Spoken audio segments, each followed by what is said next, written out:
안녕하세요. 베스트셀러만 섭렵해도 인생이 바뀐다. 베스트셀러 읽어주는 남자입니다. 오늘 두 번째 시간인데요. 포맷을 조금 바꿔봤습니다. 제 얼굴이 약간 크게 보이는 것 같아서 이제 좀 넓은 방으로 바꿨고요. 이번 두 번째 시간에는 제가 딱히 의도한 건 아닌데 어쩌다 보니 자기계발 서적을 계속 선정하고 있네요. 일단 다음 리뷰에서는 다른 장르를 좀 소개해볼까 합니다. 이번에 여러분께 소개해드릴 책은 하와이 대저택 유튜버분이죠. 투자자이자 또 자기계발 쪽으로 유튜브를 쓰고 계신 하와이 대저택 작가님의 더 마인드라는 책입니다. 잠깐 소개를 하자면 다른 많은 자기계발 작가분들이 그러하듯이 이분도 인생의 완전 구렁텅이 절망 끝자락까지 갔다 오신 분이고요. 공기업에서 20대에 입사를 해서 30대 중반까지 정말 직장 생활을 승승장구 하셨던 분이고, 이제 거의 최연소로 한 부서의 부서장까지 오르셨다고 해요. 근데 직장에서 이제 성과 위주의 빡센 생활, 뭐 예를 들어서 나와 회사를 두고 저로 쟀을 때 회사에 훨씬 더 큰 무게를 두고 삶을 살다 보니까 이제 극심한 스트레스와 희귀병을 얻게 되었다고 해요. 이제 국내에도 얼마 없는 극심한 병을 얻게 돼서 이제 백팩에다가 각종 약을 다 넣고 정말 힘든 생활을 보내게 되었는데, 여기에 추가로 또 부동산을 아는 지인에게 투자를 함으로써 1억 원 가까이 손실을 냈다고 해요. 완전히 빚더미에 오르게 된 건데요. 근데 이제 그 앞으로 영상에서 말씀드릴 어떤 성공에 대한 목표와 또 특별한 행동 원칙들을 절망적인 상황 속에서도 끝까지 끌고 나가서, 이제 제가 이 분야를 정확히 알지는 못해서 못했다 잘했다 평가하기는 어렵지만 몇 년 만에 엄청난 수익을 찍는 부동산 투자자가 되셨다고 합니다. 그리고 많은 사람들에게 성공과 무의식의 관계, 또 끌어당김과 관련된 성공 확언을 통해서 사람들에게 유익함을 줄 만한 영상을 올리는 유튜버가 되셨다고 합니다. 이제 뭐 책 얘기로 들어가자면 이 더 마인드라는 책이 210 몇 페이지 정도 되는데요. 이거를 한 줄로 요약하자면 이제 가장 중요한 사실은 여러분들이 사실 진짜로 내가 하고 싶은 것이 무엇인지 잘 모른다는 점에 있습니다. 여러분들이 백화점에 와 있다고 생각해 보세요. 어린 아들도 데리고 왔고요. 아이는 이제 근사한 또봇 장난감을 갖고 싶어 합니다. 변신 로봇이죠. 아이는 그 순간만큼은 또봇 장난감을 갖는 것이 세상에서 가장 중요한 목표가 될 것입니다. 모든 걸 다 가졌다고 생각하겠죠? 그런데 그게 정말 그럴까요? 또 입장을 바꿔서 여러분들이 근사한 레스토랑에 왔다고 상상해보세요. 이 메뉴판을 보니까 정말 아무나 못 먹을 것 같은 양고기 세트가 한쪽에 있고, 또 양고기 세트와 비교는 안 되지만 좀 저렴한 세트, 소시지 세트가 있다고 상상해보세요. 아마 소시지의 2배 가격쯤 되는 이 양고기 세트는 그릇에 담겨져 올 때부터 여러분들에게 극상의 쾌감과 또 행복감을 가져다 줄지도 모릅니다. 하지만 그게 정말로 그럴까요? 또봇 장난감을 비싼 돈을 주고 선물로 받은 아이는 어느 날 또봇 장난감보다 2배는 더 크고 근사한 로봇을 가진 친구와 장난감 자랑을 하게 된다면 그 즉시 절망하게 될지도 모릅니다. 또한 레스토랑에서 비싼 양고기를 먹고 집에 돌아가는 순간 한 2~3시간 정도 지나고 또 자고 일어난 후에 며칠 정도 지나면 당신은 그 레스토랑에서 무엇을 먹었는지 잘 기억도 안 날지도 모릅니다. 사실 여러분이 무엇을 원하는지 정확히 알지 못합니다. 물론 많은 사람들이 그렇고 저 또한 그렇습니다. 별거 아니라고 여길 수도 있겠지만 정말 중요한 말입니다. 당신이 무엇을 원하는지 진지하게 고민해 본 적이 없습니다. 바쁘다 현대사회라는 말이 커뮤니티에서 자주 쓰이던 적이 있었죠. 이 우스갯소리가 아니라 현대사회는 정말로 바쁘고 정말 쉴 새 없이 몰아쳐서 우리를 한 곳에 집중하기 어렵게 만듭니다. 아침에 출근하면 우리는 재미있는 유튜브도 좀 봐야 되고 밀린 드라마도 봐야 됩니다. 세상 살아가는 소식을 듣기 위해서 뉴스도 봐야 되고요. 출근하고 나온 후에는 업무에 정신없이 집중하고 이메일이나 또 주변 직원들의 관심사에도 조금씩 시선을 둬야 됩니다. 퇴근하고는 어떨까요? 조금 일찍 퇴근해도 대중교통에 치이고 또 가족들과 시간을 몇 시간 보내지도 못한 채 TV나 인터넷, 스마트폰에 빠져서 시간을 보냅니다. 자기 자신과 진지하게 대화해 볼 시간도 또 구체적인 목표를 세워볼 여력도 턱없이 부족하죠. 더 마인드에서는 여러분의 무의식에 성공을 넣을 수 있는 몇 가지 방법을 소개하긴 합니다. 하지만 앞에서 말한 이 부분이 가장 핵심이고요. 나머지는 부차적인 행동 원칙일 뿐입니다. 책에서 말하는 여러분의 무의식에 성공하는 프로그램을 넣는 방법. 첫 번째는 여러분이 매일 원하는 것을 100번씩 소리내어 말해야 한다고 합니다. 여기에 대해서 성공을 무의식에 각인화한다든지 성공에 대한 목표를 습관화한다 라는 설명이 있습니다. 하지만 개인적으로는 이런 각인화보다는 우리 머릿속에 있는 부정성 편향을 지우기 위해서 우리가 성공해야 한다, 목표를 100번씩 소리내어 말한다는 설명이 더 맞을 것 같은데요. 이 부정성 편향이라는 개념은 꽤 오래전부터 제시되어 온 개념인데요. 지금 구글이나 유튜브에 부정성 편향이라고 검색해보면 바로 찾아볼 수 있는 개념이기도 해요. 꽤 옛날부터 연구되어 왔는데 그 몇 년 전에는 법륜 스님이 또 행복에 대한 영상에서 인용하면서 저도 알게 된 개념입니다. 우리가 이제 원시인, 그러니까 구석기 시대, 신석기 시대 때부터 위협적이고 자원을 얻을 수 있는 기회가 극단적으로 부족한 자연 속에 살면서 우리의 뇌는 긍정적인 미래보다는 부정적인 미래에 집중하는 경향이 더 높다는 뜻입니다. 쉽게 말해서 우리가 편안하게 잘 수 있는 침대도 없고 밥을 쉽게 찾을 수 있는 냉장고도 없고 우리를 지켜줄 수 있는 방이나 집 같은 게 없는 그냥 숲을 속에 덩그러니 놓여져 있다고 상상해보세요. 밤중이고 껌껌해서 아무것도 안 보이는 그런 초원 속에서 우리는 거의 인류의 역사 대부분을 그런 초원 속에서 살아왔습니다. 근데 이런 한밤중에 저 멀리서 숲을 안에 부스럭거리는 소리가 났다고 생각해보세요.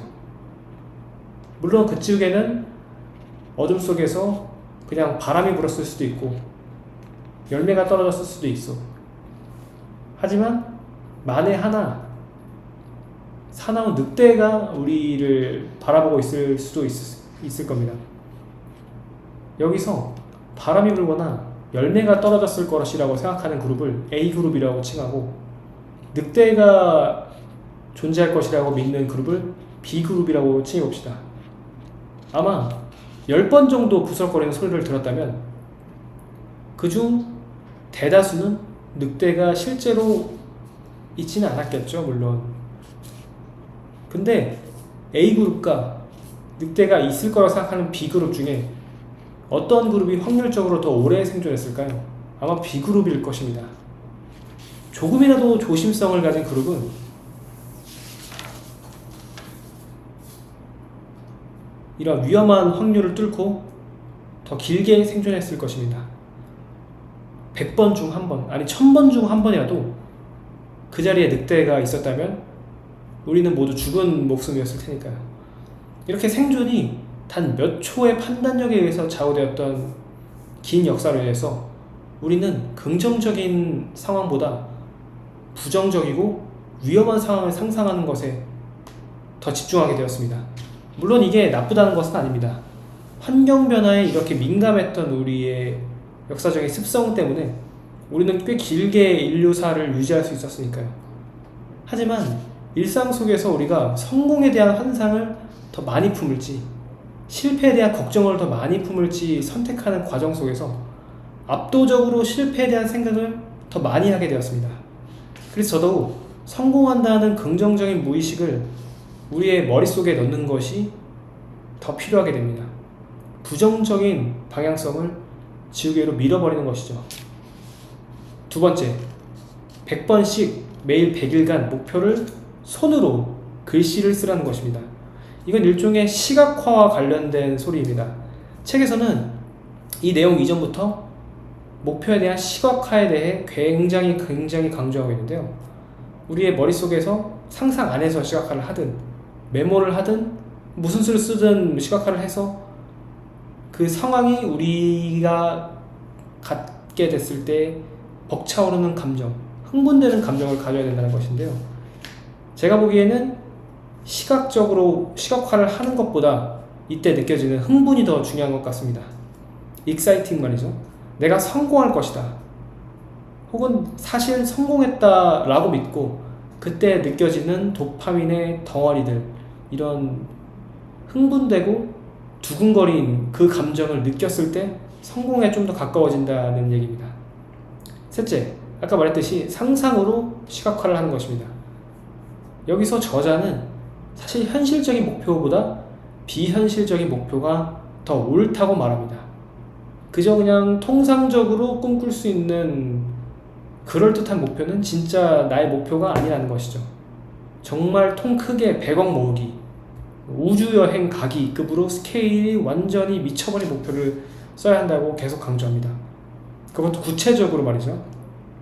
내가 100억을 모았을 때 떨림, 사람들의 환호, 내가 타고 다닐 페라리의 그 부르릉거리는 소리, 이런 걸 말이죠.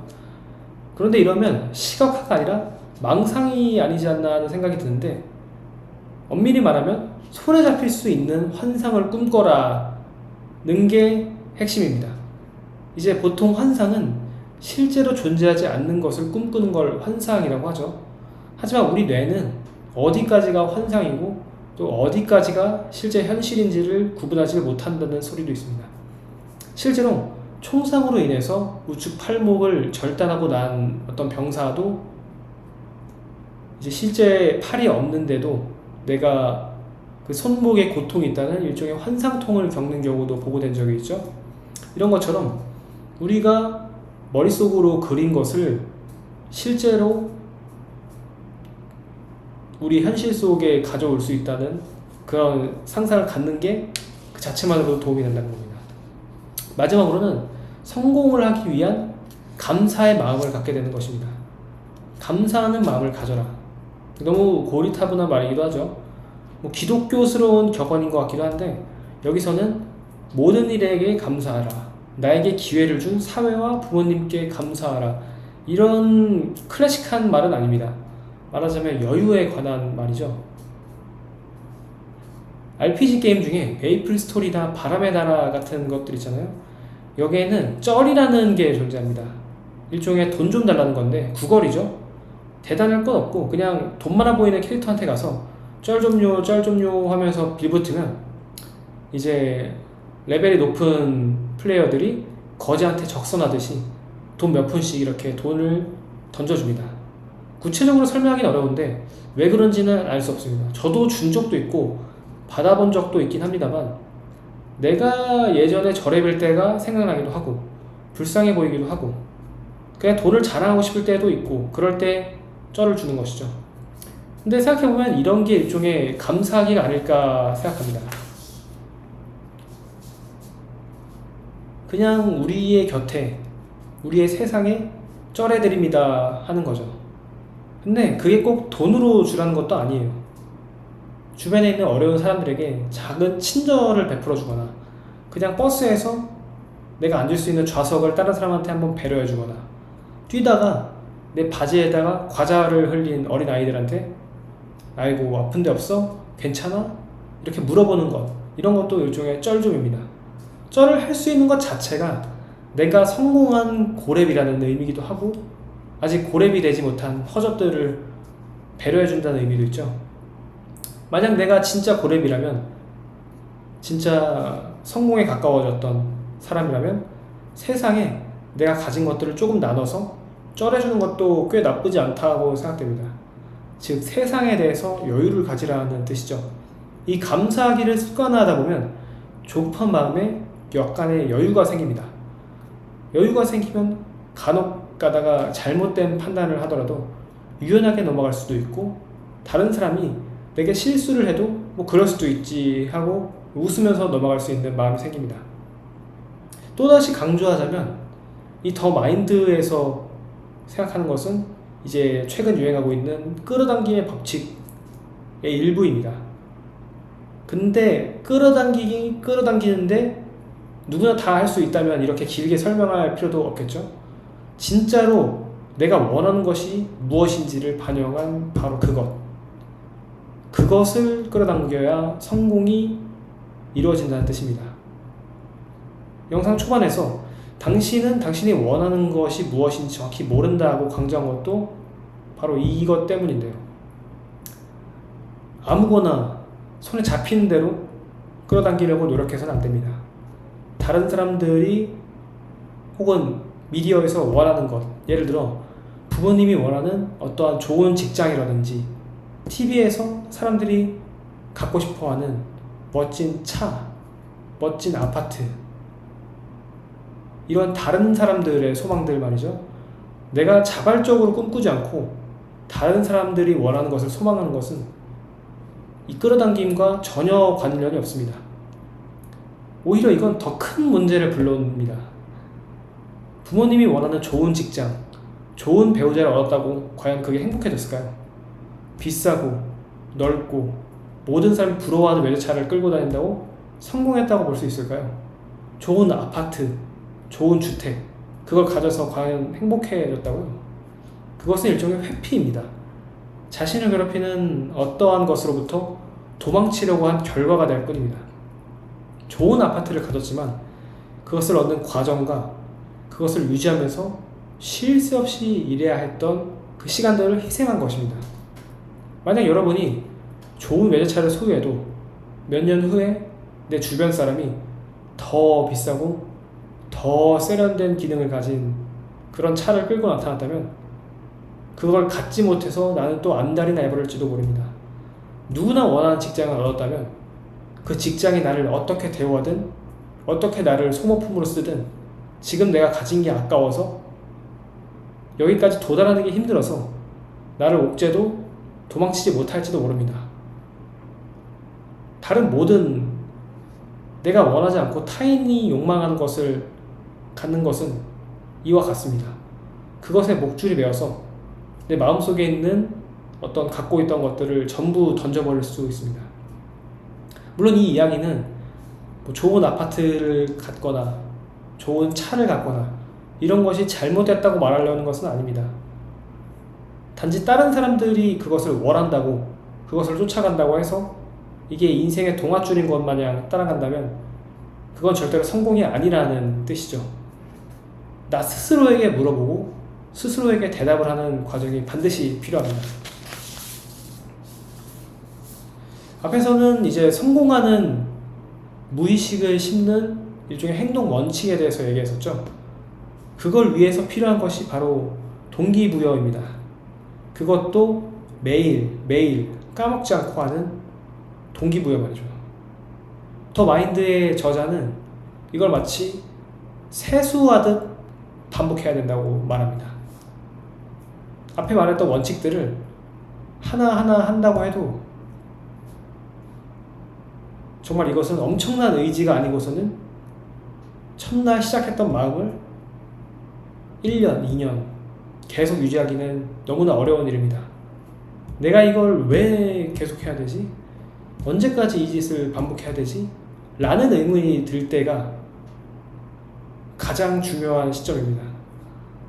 우리는 성공을 위해서 이렇게 해야 되는 지긋지긋한 과정들을 일종의 셀프 퇴장 버튼을 눌러서 끝내버릴 수도 있습니다.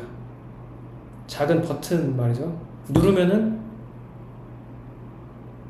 이 짓을 그만해도 된다는 그런 버튼이 있다면 어쩌면 몇 개월 지난 후에는 이 성공을 위한 원칙을 포기하고 싶어서 안달나버릴지도 모릅니다. 하지만 끌어당김의 법칙은 엄청난 양의 습관과 반복으로 이루어진다는 것을 여러분이 기억하셔야 됩니다. 간혹가다 이제 인스타그램에서 보면 20초, 30초짜리 동기부여 쇼츠 영상들이 눈길을 끌 때가 있습니다. 물론 그거를 막상 보면 기분은 좋죠. 누군가가 우리를 응원하는 기분도 듭니다. 하지만 그렇게 짧은 시간 동안 한 번 동기부여로 끌어당겨지는 것은 실제 우리들의 목표를 이루는 것과 큰 관련이 없습니다. 다시 한번 강조합니다. 딱 한 번, 단 하루 성공을 꿈꾸는 것은 여러분이 실제로 성공과 가까워지는 것과 정말로 아무런 관련이 없습니다. 매일매일 세수하듯이 반복하는 것이 성공에 끌어당겨지는 것이죠. 처음 우리가 정한 성공에 매일매일 집착하는 것, 그것 없이는 우리가 다른 어떤 것도 잃어버리는 것이 성공입니다. 눈앞에는 셀프 퇴장 버튼이 아른거리고 혹은 실제로 몸이 아파올 수도 있습니다. 하지만 그럼에도 불구하고 매일매일 해내야 됩니다. 단 그 과정을 버틴다고 생각해서는 절대로 안 됩니다. 그거는 당연히 힘들이지 않고 그냥 해야 되는 것입니다. 당신은 그때부터 이미 성공하는 궤도에 올라탄 것이라고 저자는 설명합니다. 이러한 잠깐의 순간을 이겨내고 또 한 번 도전한다면 다음 날은 더더욱 쉬워집니다. 자, 여기까지 해서 더 마인드의 주요 내용과 저만의 리뷰를 영상에 담아봤고요. 이번 영상에서는 더 마인드의 핵심적인 영상만 담았기 때문에 실제로 책을 한번 읽어보신다면 더 깊은 인사이트를 얻을 수 있을 것이라고 생각합니다. 여러분은 여러분이 실제로 원하는 것을 모른다. 더 마인드 추천드리고요. 오늘 영상은 여기서 마치겠습니다. 시청해주신 여러분 감사합니다.